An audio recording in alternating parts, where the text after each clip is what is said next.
بسم اللہ الرحمن الرحیم۔ السلام علیکم۔ آج میں 5 وظیفے بیان کرنے والی ہوں جو آپ کی زندگی بدلنے والی ہیں۔ سب سے پہلا وظیفہ، بیماروں کو شفا دینے والا وظیفہ، بیمار انسان کو صحت یاب کرنے والا وظیفہ۔ جو بندہ زندگی میں پہلی مرتبہ صبح اٹھ کر کے ایک گلاس پانی کے اوپر سورہ اخلاص پڑھے اور اس پانی کے اوپر دم کر دیں اور بیٹھ کر کے اس پانی کو 3 سانس میں پی لے تو انشاءاللہ اللہ تبارک و تعالی 360 بیماریوں سے اسے بچا کے رکھے گا۔ سورہ اخلاص میں بہت بڑی طاقت ہوتی ہے جو بیمار کو شفا دیتی ہے۔ اگر آپ کے گھر میں کوئی بیمار ہو تو آپ ایک گلاس پانی کے اوپر سورہ اخلاص پڑھ کر دم کر کے اس کو پلائیں تو انشاءاللہ وہ صحت یاب ہو جائیں گی۔ اب جو ہے وہ ہے دوسرا وظیفہ جو کہ ہے سورۃ الکوثر۔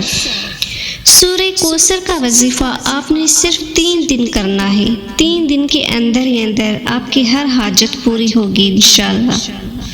سورہ کوثر کا وظیفہ آپ جمعرات، جمعہ اور ہفتے والے دن یہ وظیفہ کر سکتے ہیں۔ بسم اللہ الرحمن الرحیم۔ انا اعطیناک الکوثر فصل لربک وانحر ان شانئک ھو الابتر۔ جس بھی مقصد کے لیے آپ اس وظیفے کو پڑھو گے تو انشاءاللہ 3 دن کے اندر ہی اندر ہر حاجت پوری ہوگی آپ کی۔ آپ کا مقصد کوئی بھی بڑا ہو، آپ کی پریشانی کوئی بھی بڑی ہو، لیکن آپ اگر یہ سورۃ الکوثر کا وظیفہ اگر آپ 3 دن پڑھو گے تو انشاءاللہ آپ کی ہر پریشانی، ہر تکلیف، ہر حاجت آپ کی پوری ہوگی۔ لیکن یاد رکھیے کہ یہ وظیفہ آپ نے صرف 3 دن پڑھنا ہے جو کہ جمعرات، جمعہ اور ہفتے والے دن، یعنی کہ آپ جمعرات کے دن سے پڑھیں اور ہفتے والے دن تک آپ ختم کریں اس وظیفے کو۔ یہ وظیفہ ہر مشکلات کو حل کرنے کے لیے ہے، آپ کے ہر حاجت پوری کرنے والا یہ وظیفہ ہے۔ اب میں تیسرا وظیفہ بیان کرنے والی ہوں۔ اگر آپ کے رزق میں تنگی ہے، اگر آپ کے رزق میں برکت نہیں ہے، اگر آپ غریب ہو تو یہ وظیفہ آپ کے لیے ہے۔ اگر آپ یہ وظیفہ پڑھیں تو آپ کی تنگی دور ہو جائے گی، آپ کی مالی حالات اچھے ہو جائیں گی اور اس وظیفے کے بدلے اللہ تعالیٰ آپ کو اتنا دے گا کہ آپ کے پاس رکھنے کی جگہ نہیں ہوگی۔ عمل بتانے سے پہلے میں یاد دلاتی چلوں کہ میری ویڈیو کو لائک کرو، شیئر کرو اور سبسکرائب تو ضرور کیجیے گا اور آگے بھی شیئر کریے گا تاکہ لوگ اس ویڈیو سے کچھ سیکھ سکیں اور اپنی زندگی بدل سکیں۔ عمل یہ ہے کہ آپ کو سورہ شورى کی آیت نمبر 19 اللہ لطیف لعبادہ یرزق من یشاء وہو القوی العزیز، یہ فجر کی نماز کے بعد 70 مرتبہ یہ روز پڑھ لیا کریں، گھر میں دولت کے ڈھیر لگ جائیں گی۔ اب میں بیان کرنے والی ہوں چوتھا وظیفہ۔ یہ وظیفہ بہت ہی زیادہ اچھا ہے جو کہ آپ کی نصیب کھولنے والا وظیفہ ہے۔ اگر آپ تنگ آ چکے ہیں اپنے نصیب سے، اگر آپ مایوس ہو گئے ہیں کہ ہمارا نصیب کیوں نہیں بدل رہا، آپ کی زندگی میں بدلاؤ کیوں نہیں آ رہا، آپ کے حالات وہیں کے وہیں ہیں، ٹھیک ہے، تو یہ جو وظیفہ ہے یہ آپ کے نصیب کے تالے کھولنے والا ہے۔ آپ اس وظیفے کو پڑھیں گے تو آپ کی زندگی بدل جائے گی، آپ کے نصیب بدل جائیں گے، آپ کے نصیب بہتر ہو جائیں گے۔ لیکن ان وظیفے کو پڑھتے وقت آپ کو ایمان بھی لانا ہے، آپ کو اپنے اندر ایک یقین دلانا ہے کہ یہ وظیفے آپ پر کام کریں گے۔ یقین مانیے اگر آپ ان وظیفوں پر یقین کر کر پڑھیں گے نا تو یہ آپ پر ضرور عمل کریں گے۔ جو انسان اپنے سر پہ ہاتھ رکھ کر یہ 3 وظیفے پڑھے گا تو اس کے نصیب کے تالے کھل جائیں گے۔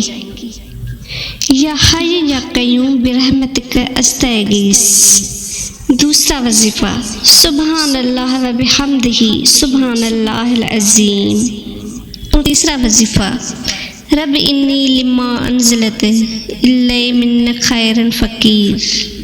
جو بھی شخص یہ 3 دعائیں پڑھے گا اپنے سر پہ ہاتھ رکھ کر، تو ان کی زندگی کے، ان کے نصیب کے بند تالے کھل جائیں گے اور آپ خوشیوں بھری زندگی گزار سکیں گے اپنے اچھے نصیبوں کے ساتھ۔ اب میں بیان کرنے والی ہوں 5واں وظیفہ۔ یہ وظیفہ آپ کو جادو ٹونا سے بچائے گا۔ اگر کوئی بھی شخص آپ پر جادو کر رہا ہے تو آپ یہ عمل کریں، آپ یہ وظیفہ پڑھیں گی تو اس کا کوئی بھی جادو ٹونا آپ پر اثر نہیں کرے گا، اور وہ شخص حیران ہو جائے گا کہ میں نے اس شخص پہ اتنی جادو ٹونے کی لیکن اس پہ کوئی اثر ہی نہیں ہو رہا۔ تو وہ اس لیے نہیں ہو رہا کیونکہ آپ یہ وظیفہ پڑھ رہے ہوں گے۔ تو کسی بھی شیطانی جادو ٹونا یا پھر کوئی بھی ایسا جادو، کالا جادو، اس سے آپ بچنے کے لیے آپ یہ وظیفہ پڑھ سکتے ہیں۔ یہ وظیفہ فجر کی نماز کے بعد ایک پاورفل وظیفہ ہے جو کہ آپ نے فجر کی نماز کے بعد پڑھنا ہے۔ آپ جیسے ہی صبح اٹھتے ہیں، فجر کی نماز پڑھتے ہیں، تو فجر کی نماز کے بعد آپ یہ وظیفہ پڑھ سکتے ہیں۔ آپ کو یہ تسبیح پڑھنی ہے فجر کے بعد: لا الہ الا اللہ وحدہ لا شریک لہ لہ الملک ولہ الحمد بیدہ الخیر یحیی و یمیت وہو علی کل شیء قدیر۔ اللہ کی قسم، کائنات کی کوئی بھی طاقت آپ کو تکلیف نہیں دے سکتی، آپ پر کوئی بھی کائنات کا کوئی بھی انسان آپ پر جادو ٹونا نہیں کر سکتا۔ کوئی بھی ایسا بندہ پیدا نہیں ہوا جو آپ پر جادو ٹونا کر سکے۔ فجر کی نماز کے بعد یہ تسبیح آپ نے 10 مرتبہ پڑھنی ہے، تو انشاءاللہ آپ کو کوئی بھی تکلیف نہیں دے سکتا۔ وظیفہ اگر اچھے کام کے لیے کر رہے ہو، اگر اچھا کرنے کے لیے آپ وظیفہ پڑھ رہے ہوں، جیسے کہ آپ اپنی زندگی بدلنے کے لیے وظیفے پڑھ رہے ہوں، آپ کسی کو صحت یاب کرنے کے لیے وظیفے پڑھ رہے ہوں، تو اس کا ثواب بھی آپ کو ملے گا۔ اگر آپ اچھے کاموں کے لیے وظیفے پڑھتے ہو تو پھر اس کا ثواب بھی آپ کو ضرور ملے گا۔ آپ کے 2 کام ہو جائیں گے، ایک ثواب اور ایک آپ کا فائدہ ہو جائے گا، مطلب کہ آپ کی زندگی بدل جائے گی۔ وظیفے پڑھنا کوئی بری بات نہیں ہے، وظیفے پڑھنے سے آپ کو ثواب بھی ملے گا، آپ کو اجر بھی ملے گا، اور اس سے آپ کا اچھا بھی ہوگا۔ لیکن اس حالت میں اگر آپ وظیفے پڑھتے ہیں تو آپ کو یہ سوچنا چاہیے کہ میں جو وظیفہ پڑھ رہا ہوں مجھے اس پر یقین ہے، یہ مجھ پر اثر کرے گا، یہ میں خود کے لیے پڑھ رہا ہوں، تو پھر ہی یہ وظیفہ آپ پر کام کرے گا۔ لیکن اگر آپ یہ کہتے ہو کہ مجھے اس پر یقین نہیں ہے، یہ مجھ پہ عمل نہیں کرے گا، آپ بے دلی سے اگر وظیفے پڑھ رہے ہو نا، تو پھر یقین مانیے کہ آپ کو اثر بھی نہیں ہونے والا۔ تو اس لیے ہمیشہ اپنی ذہن میں یہ بات بٹھا لو کہ آپ نے یہ جو وظیفے پڑھنے ہیں اس پر آپ نے عمل کر کے پڑھنا ہے، ٹھیک ہے؟ آپ اس پر ایمان لاؤ کہ یقیناً یہ وظیفے آپ کی زندگی بدل دیں گے، یہ وظیفے آپ پر عمل کریں گے، ایک اچھا اثر انداز دکھائیں گے، تبھی یہ وظیفے آپ کے کام آئیں گے اور تبھی یہ وظیفے آپ پر عمل کریں گے اور آپ پر اثر انداز ہوں گے۔